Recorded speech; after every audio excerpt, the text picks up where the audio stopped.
Hey guys, welcome to episode 2 of our only series where we explore the idea of if you could only collect from one brand, what 3 watches from that brand would you pick to adorn your wrist for the rest of your life? I think it's a fun idea. Last week we explored this idea with Omega. This week we're talking about Zenith, and then next week we'll be talking about Rolex.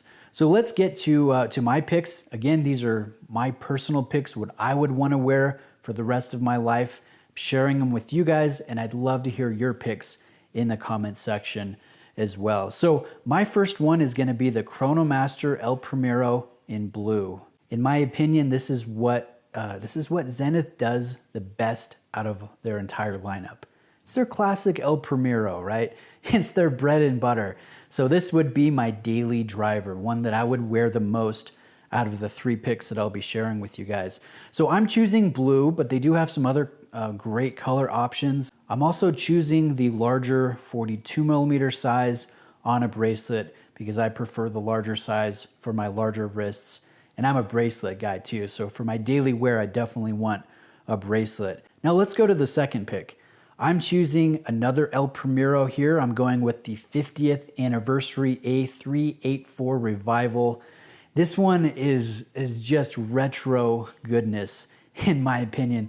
I love the angular case here with the sun ray brushing on the top of the case. I love the color play with the light and the dark dial and registers. This one is a little bit smaller too at 37mm and not on a bracelet. So this would, although it is basically the same watch, right? It's an El Primero chronograph.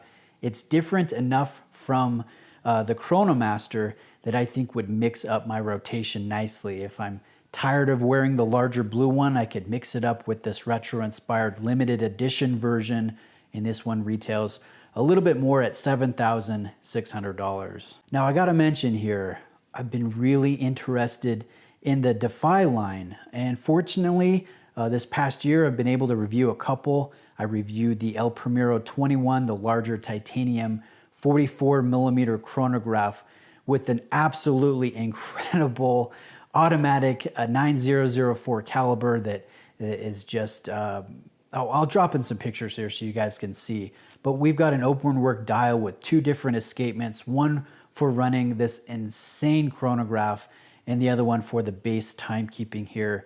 The technology, the execution is, it's breathtaking what they've been able to accomplish mechanically. So this one, I was really tempted to make it the 3rd pick here, but I think it's just a little bit too out there. If I'm only gonna wear 3 watches from this company, I think this one is just a little bit too much for me personally, but it is very impressive. The other one that had my eye was another open work dial from the DeFi line, the classic 41. Now I really liked the skeleton version on a bracelet, but I did review the closed dial, the blue dial recently, and I was incredibly impressed with the execution. The light play on the bracelet is about the most dynamic that I've seen out of all the watches that I've been fortunate enough to review over the past few years. But there was one kicker, and that is it felt too small for my wrists. I've got rather larger wrists and sport watch preferences, so I don't think I'd be able to pull this one off in the long term. I'm already picking a small 37mm El Primero, so I want to pick something that's a little bit bigger for my last pick. So I'm not going to go with anything from the DeFi line, and personally, I'm not really drawn to any of their other watches. Their Pilot is just a little bit too big for me.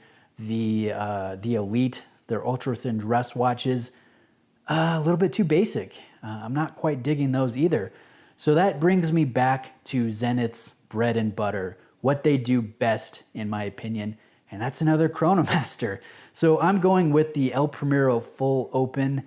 This one very, very similar to the El Primero blue pick, the larger 42mm version on a bracelet. But again, this is the open work dial, so it's quite a bit different visually, even though basically they're the same watch if you look at the 2 side by side. But this one, it's not quite as out there as the El Primero 21, but it's still kind of a wild card and would be a nice mix in to break up what I've got going on here if I'm just wearing these 3 watches for the rest of my life. Now I think about this. and I've picked 3 different El Primeros, but at the same time, that's what they're best known for. And I think that's what they do best. So I would like to go for more diversity, do a dress watch, a sport watch, add a complication, maybe put some different metals or precious metal. Variety would be amazing.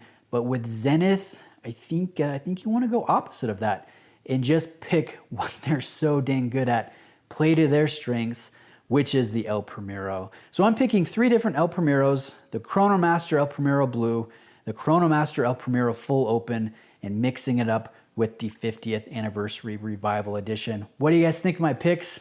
Let me know what your picks are, and look forward to talking to you in the comments. And again, we'll do Rolex next week, and we'll just keep going through all the different brands over the course of this year. All right, thanks for watching, guys.